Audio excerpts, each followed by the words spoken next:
кечиресиз же сиз менен таанышып алсам болобу? Ким? Эже. Sen emне жиндисиңби? Эмнеге? Эмнеге деп сурап атсаң, чын эле жинди окшойсуң. Менин кайсы жерим эже болуп турат? Бетиңиз?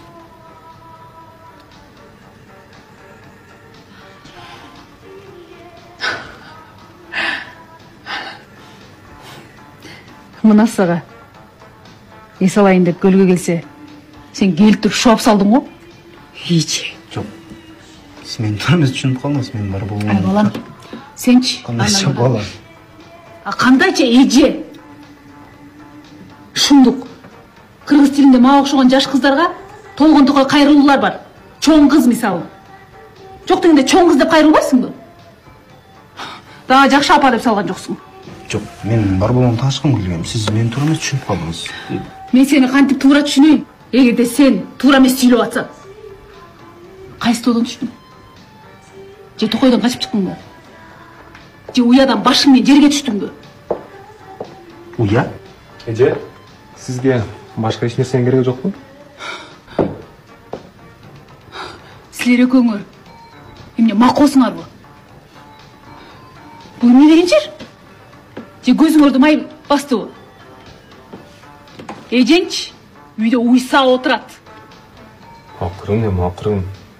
Биринчиден, мен сизди капа калсам кечирип коюңуз. Бирок сиз мени туура эмес түшүнүп алдыңыз. Мен деле жактан бери ошону айтып атам. Бүгүн биздин ресторанда тематикалык кеч. Теманын аты эжелер кечи. Бүгүнкү кечте эркектин башкасынан баардык келгендерди эже дейбиз. Мага мисалы жагат эжелер. Жапчы оозуңду. Эртең эмне? Чоң апалардын кечи болобу?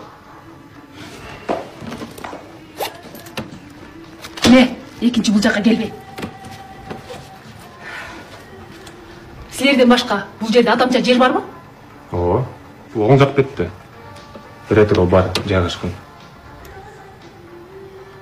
Жок, чын эле аты ретро бар. Ишенбей жатасызбы? Мындан узун.